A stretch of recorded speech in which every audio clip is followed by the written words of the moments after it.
At 6:02 p.m., former President Trump walked on the stage. Thousands were there to see him speak. They would witness the first assassination attempt of a president in more than 40 years. He was immediately surrounded by Secret Service, his ear bloodied. By 6:13 p.m., he was rushed off the stage. I got you, sir. I got you, sir. Let me get my shoes, sir. Hold on, your head. Do you know what beef is? Yeah, someone's on top of the roof. Look. Gary is right there. You've said, though, that if you did run for president, you believe you'd win. Well, I don't know. I think I'd win. I tell you what, I wouldn't go in to lose. I've never gone in to lose in my life. Where Donald Trump takes it, I have absolutely no idea. But Donald Trump is a dangerous man with the things that he has been saying. So I had one of Hitler's speeches translated into English, and I think this tells us a lot about where Donald Trump is getting his ideas. Sometimes we'll do it for fun, and they'll start screaming at me, "Do the swearing, do the swearing." I mean, they're having such a great time. They're massive crowds. I get, by far the biggest crowds, and we're having a good time. Honestly, until this phone call, I didn't know it was a problem. I'll certainly look into it. I mean, I'd like to find out that that's true, but I would certainly look into it because I don't want to offend anybody. But I can tell you that it's been amazingly So to received. accuse us of being violent is like accusing a man who is being lynched, who is being hung on a tree, simply because he struggles vigorously against his lyncher. The victim is accused of violence, but the lyncher is never accused of violence. You love democracy, but there in Africa, you're trying to force these people into a system of government that you just have accepted 30 years ago. Nobody really knows why we went into Iraq. The Iraqis did not knock down. It was not Saddam Hussein that knocked down the World Trade Center. Okay, that's just what you said was they lied. They said there were weapons of mass destruction, and there were none, and they knew there were none. There were no weapons of mass. Well, there are a lot of people that think. Today, I'm very proud of myself because I've accomplished something that nobody else has been able to accomplish.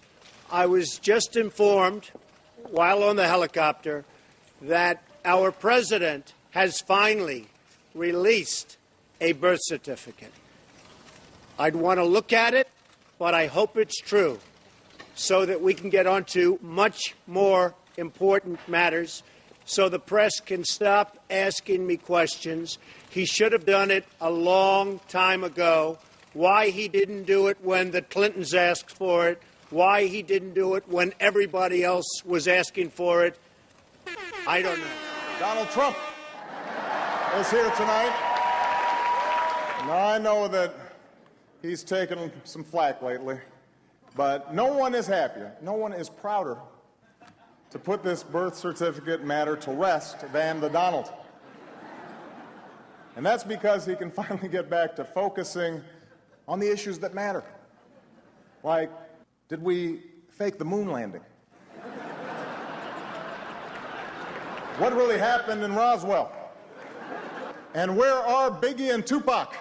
Say what you will about Mr. Trump. He certainly would bring some change to the White House. Bang, bang, bang, bang. All kidding aside, obviously we all know about your credentials and breadth of experience.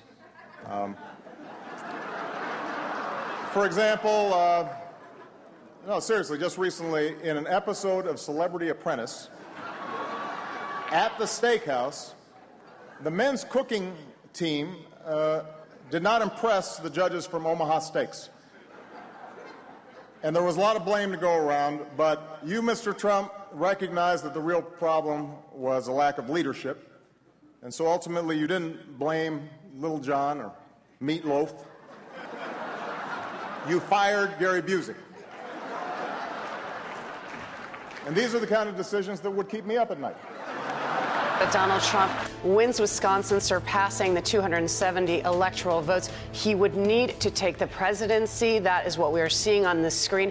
It has been a stunning night. It has been a historic night. It is a night that has so many echoes about what you two have talked about for so long with Brexit. What is it down to? Is it the same thing as Brexit? Was this domestic, or was this part of the same global theme that we've been seeing? Look, we only have to look at our map over there in the red that's shaded in, and this is a map that is much wider red than we ever anticipated this morning we were looking at this. He won Florida, he won Ohio, he won Pennsylvania, the great white whale of American Republican dreams of landing Pennsylvania to really vault over the line. He's won Wisconsin. We still have Michigan in play. We still have Arizona in play. And what we will see is, instead of this being Donald Trump being the true death knell from the Republican Party, what he's actually led tonight is a revival. The dismal cash flow could be part of a bigger problem, as Democrats appear to be struggling to find their next Obama, shall we say.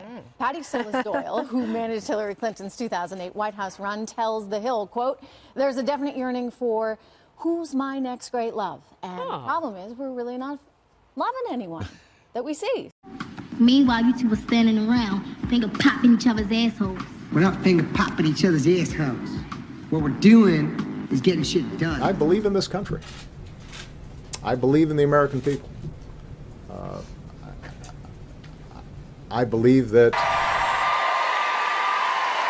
in the wake of the election of Donald Trump, he has stood up on our, that's right. I knew that would arouse a response. This is a certified hood. Nigga, say something. You know you done fucked up, right? No! I said no. I said I pulled into the garage at... You know you done fucked up, right? No! It's around 1 a.m. March 13th. Miami Beach police make their way into the Mondrian South Beach Hotel and up to the 11th floor. The first knock goes unanswered. Seconds later, attention all units.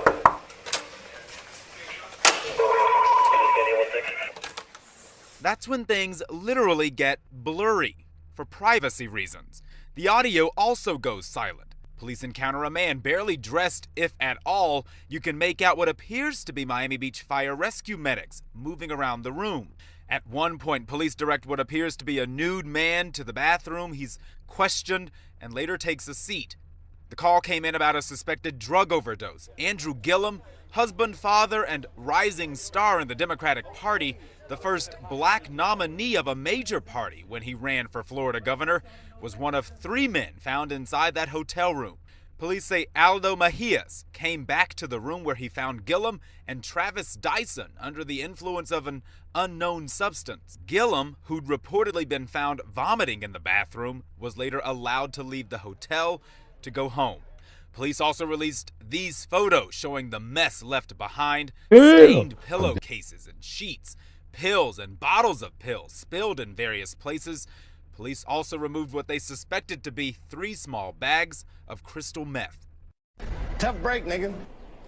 Police say those suspected drugs were eventually impounded. No criminal charges were ever filed, and Gillum claimed he was here in South Florida for a wedding. He has since apologized and says he never has used methamphetamines, but he did say that after that unsuccessful bid for governor, he did fall into depression, started abusing alcohol, and he has since entered into rehab. We reached out to all 3 of the men who were involved in this incident that night, have not yet heard back.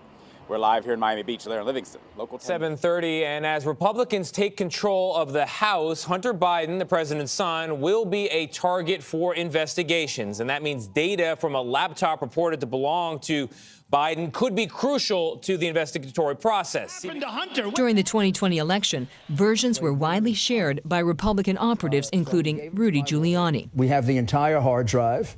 But questions were raised about whether additional files were added to those versions. Then candidate Biden labeled the laptop controversy disinformation. What he's accusing me of is a Russian plan. Brother, what's that? What's that, brother? Every individual charged in the indictment is charged with 1 count of violating Georgia's Racketeer, Influenced, and Corrupt Organizations Act through participation in a criminal enterprise in Fulton County, Georgia, and elsewhere to accomplish the illegal goal of allowing Donald J. Trump to seize the presidential term of office beginning on January 20th, 21. Specifically, the participants in association took various actions in Georgia and elsewhere to block the counting of the votes of the presidential electors who were certified as the winners of Georgia's 2020 general election. The indictment alleges that rather than abide by Georgia's legal process for election challenges, the defendants engaged in a criminal racketeering enterprise to overturn Georgia's presidential election result.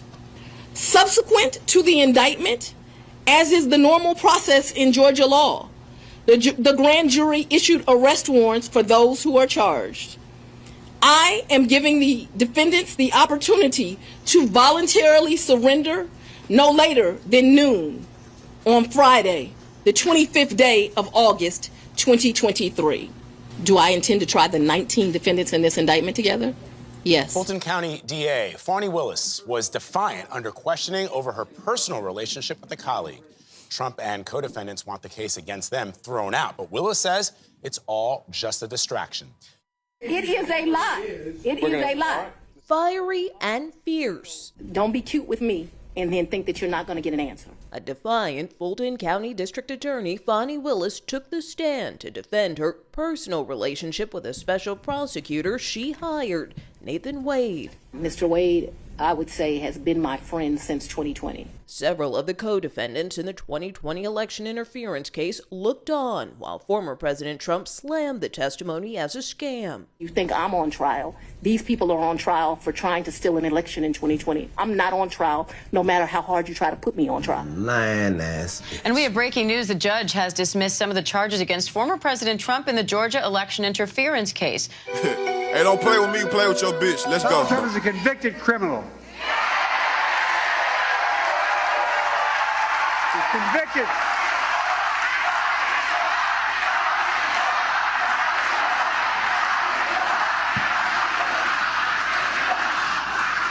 He was convicted by a jury of his peers of 34 felonies for paying hush money to a porn star and hiding it from voters in 2016.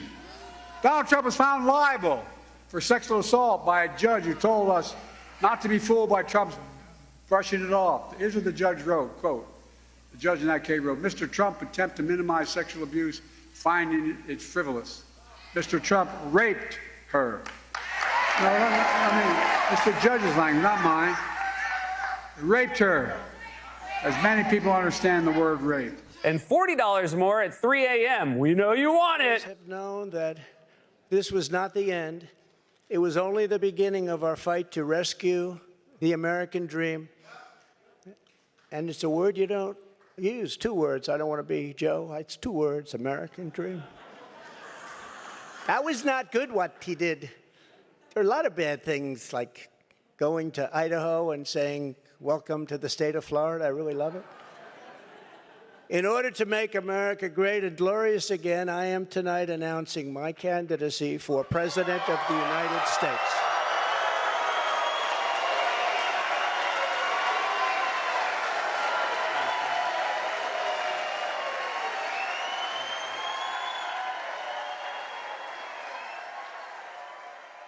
Biden told donors, we're done talking about the debate. It's time to put Trump in a bullseye. Straighten these motherfuckers out. We straighten these motherfuckers out. Man, hand me your business. Not like this. Not like this. A local counter-sniper first noticed gunman Thomas Matthew Crooks at 4:26 p.m. Eastern Time, just more than an hour and a half before he climbed onto a nearby roof and shot at Trump. Let me begin this evening by expressing my gratitude to the American people for your outpouring of love and support following the assassination attempt at my rally on Saturday. Real trap shit. Damn, son, where'd you find this? America got a thing for this gangster shit. They love me.